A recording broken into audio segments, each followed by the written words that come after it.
Hey, Jules, since this is our first episode, I kind of want to talk about the title of our podcast because I think it's really the foundation of what we're trying to do here.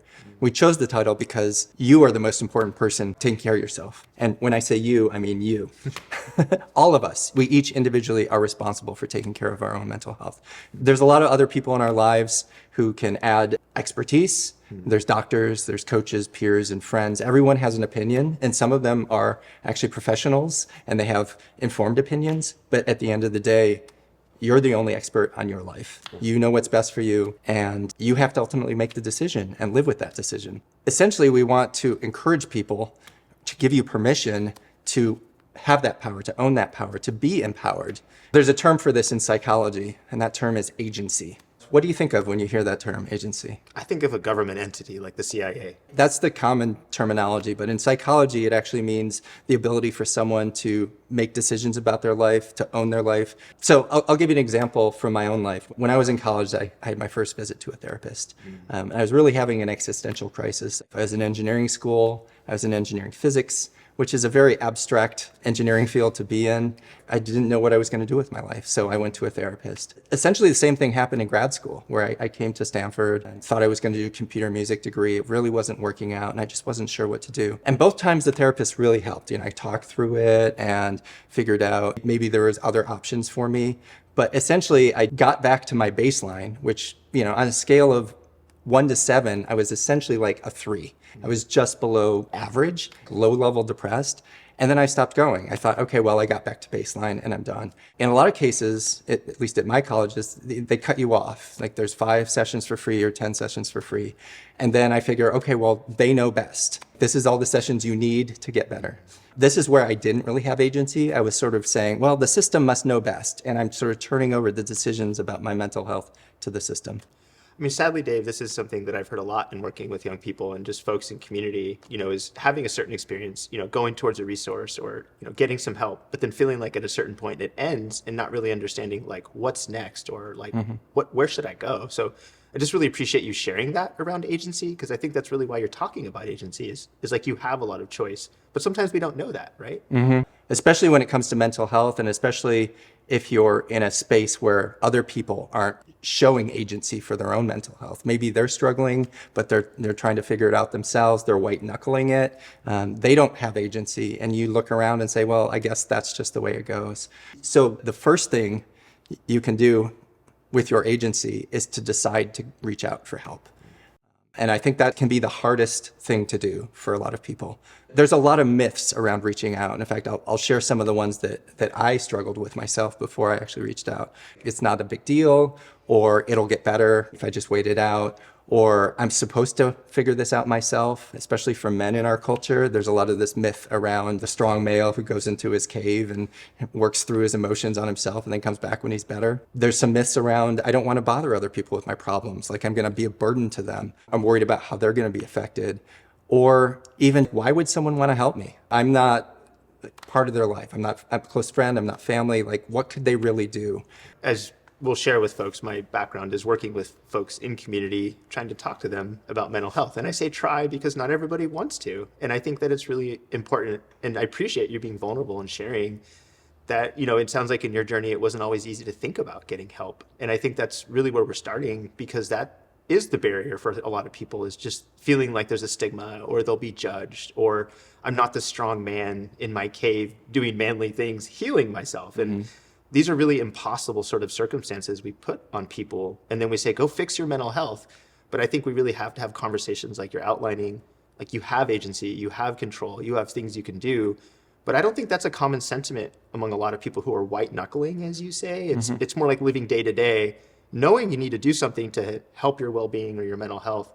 So I just really appreciate you being vulnerable. I think that's a huge part of what we want to do and share from our experiences. So just thank you. Yeah, you're welcome. Yeah. One thing that came up for me as you're talking is agency isn't necessarily always about starting something, but it's about stopping it if it's not working. So like you can go to a therapist and you're not connecting with them, and that's okay. Early in my life, I had that experience. I go to a therapist, I didn't connect with them, I stopped going. It's like, oh, I guess therapy's not for me. I just make this sweeping generalization. It doesn't mean that therapy's not for you. It's that therapist wasn't a good fit for you. But agency is about trying a lot of different things, knowing what's working, leaning into those, and what's not working, stopping doing those things, Yeah. but not giving up, not just making these sweeping generalizations about, okay, well, that doesn't work, so I guess I'm not cut out for this. I appreciate that, and it's dimensional, right? We're not always going forward. I mean, sometimes we have to stop. You know, something I say when supporting folks and thinking about big decisions is quitting isn't always quitting. Sometimes quitting is pivoting. These services, therapy, other services like peer support and peer-to-peer, like we're going to talk about in other episodes, but ways of getting support, you have a lot of choice in that. But sometimes we think about it like a medical model or like signing up for a contract. Like, am I allowed to stop? And I think that's what you're really trying to share with people is, yes, you have a lot of control, but there might be questions about that for people. So that's, again, why we want to hold this space and have a lot of conversations. This is kind of an opening conversation, right? So agency is a big topic and it could go a lot of different places. So I appreciate that you're starting in like, it can start, it can stop, it can, you can do a lot of different things inside of that. Yeah, you just have to be brave enough to admit that you might need help and to reach out for that help. Let me share another story from my life where I had a lack of agency. And this is another therapist story. It was after my divorce, and I was really trying to lean into therapy to figure out where my relationship went wrong, how I could improve things in the future. And I would go into my therapist's office and I just wouldn't know what to say. I'd sit there in silence. And therapists are taught to let the client lead the way. They're taught to sit there and wait for the client to say something. And there's just these long stretches of literally minutes where no one is saying anything. And that wasn't helpful for me. I wish I had the agency to step up and even say something like, hey, I'm new at this therapy thing. I don't know how this works. I don't know how to talk about my emotions. In fact, there's another word for this, which I think everyone should know, and it's called Alexithymia. It's not common out there, but it's essentially this inability to really know how you're feeling and put words to it. We grew up in an era where there really wasn't social emotional learning in schools. We didn't talk about our emotions. Kids have it a little bit better, I think. I wouldn't say it's great, but it is better than when we came through. I grew up in a family where we didn't talk about our emotions. I didn't have this skill.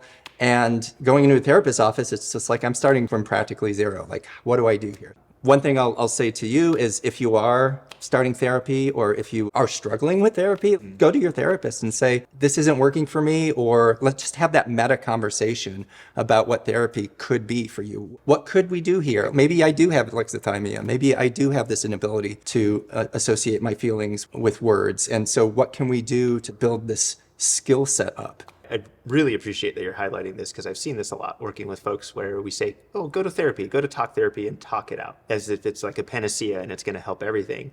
But what if the concern for you is exactly what you outlined, alexithymia, or you're undiagnosed, you don't really understand why I can't talk about my emotions? I think it's really common, and I think very common, especially for men and young men. I think it's very real to not be able to know how to express. I love this idea of beginner's mind, this idea of, like you're saying, of just coming in and saying, I don't know. And that's vulnerability, which can feel a little scary. And that's that bravery piece. Going in and saying to somebody who wants to help you, I don't understand how this works, or can you help me a little bit to know how to share more? I think a therapist that matches with you and your needs, or somebody who's helping you, would really lean into that, like as an opportunity, and almost have like an excitement of like, oh, great. Like, I would really love to help that. So again, just really appreciate what you're highlighting, because I think these are real experiences people have when they go to get help is, I don't know what to say. I don't know how to say it. So it's really important. Yeah. One other thing to highlight here is therapists often want that kind of feedback. In fact, the really good therapists will solicit feedback from session surveys at the end, or even just an email. How did that session go? Maybe look for a therapist that does that. Don't be afraid to take the lead if they're not doing that. Say, hey, I'd love to be able to give you some feedback on how a session went.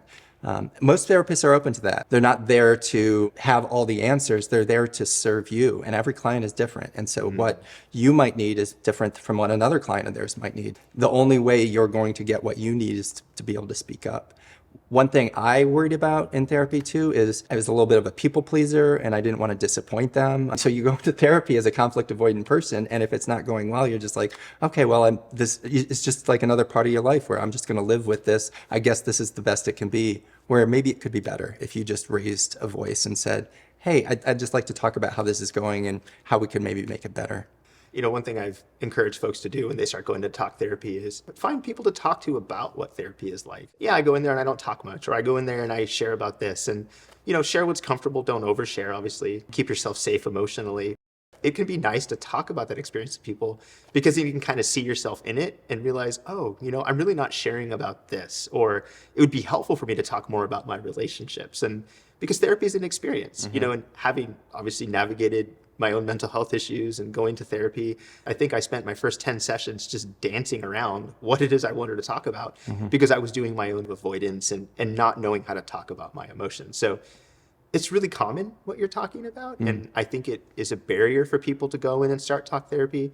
And it's a huge part of agency, right? So just, again, really appreciate that we're doing this in our very first episode because we don't want to make this seem simple, but we also want to make it to seem like something that if you do it, there's a process that you can chain together and like sequence, So It's not magic. It's straightforward. It's not easy necessarily to do these things, but there are steps. And really the reason we're doing this is because we don't feel like these things are being talked about enough out there. How to navigate, it's kind of like an owner's manual for using the resources around you. Yeah. One thing I want to touch on that you mentioned is thinking about, well, what topics do I want to bring into therapy? And again, this is one where I don't know what to talk about other than like, oh, my relationships aren't going well, or I'm feeling sad a lot. It's just these really vague kind of things.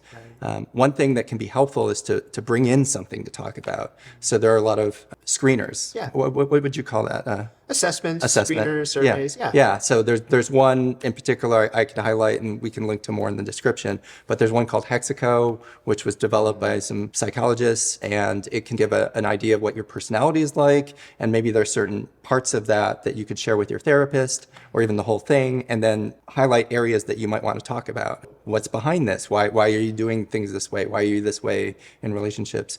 There's no judgment here, by the way. It's not that there's one way that's good and one way that's bad. If you can have an honest conversation about who you are and how you are in the world, how you are in relationships, that's the way you start to have awareness around it and potentially make some changes and improve it. Yeah.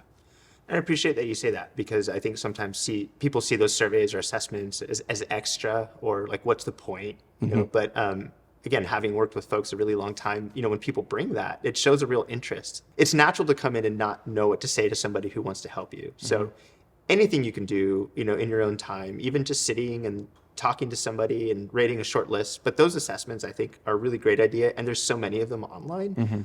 I think somebody who helps people just appreciates when somebody comes in with things to talk about. And hopefully when you come in, that person, again, meets you with excitement and interest. And if they don't, maybe that's not the person for you. There's an analogy I like to therapy that I used to think that I think is common out there, and it's therapists as like an auto mechanic, as someone who you bring in, something that's not working, maybe you, and you want them to be a professional to assess it and to figure out, okay, well, here's what we're going to do to fix it, and then fix it. Or more like a medical doctor. I'm having these symptoms, and the doctor assesses what's going on with you, and here's what we're going to do. A therapist isn't like that at all. They're there to make assessments and maybe make suggestions, but it's really more of a partnership. In fact, it's more that they are working for you. They're a hired hand, if you will, for you to use as a resource to figure out what you want to do and how you want to grow. That would have been useful for me going into therapy, to not have this auto mechanic model of, okay, I'm here, figure me out and fix me, and then I go out the door and I'm done, versus no, let's have a conversation and let's figure out where you want to grow and how fast you want to grow. And okay, we don't want to go there yet, or maybe we're just going to touch on that, but that's too tender right now. Pacing it.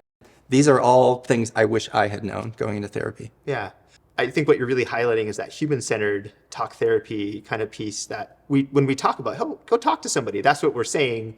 For agency in seeking a therapist, one thing I want to say too is we're talking a lot about therapy, and therapy is great, but it's just one aspect of mental health and getting healthy, and you don't necessarily need a therapist. It can be very useful, but we're going to talk a lot about other things as well. I just want to make that point clear. This isn't a how to get healthy going to a therapist podcast. Here's one resource that we're talking about, but we'll get to others. Like a spectrum of resources. It is. We're talking a lot about talk therapy right now, but we're going to talk about other approaches, less formal approaches, because we just want to be informative, right? That's right. In therapy, to have a bit more agency, there's a few more things you might want to consider. Getting comfortable being uncomfortable. Back to alexithymia.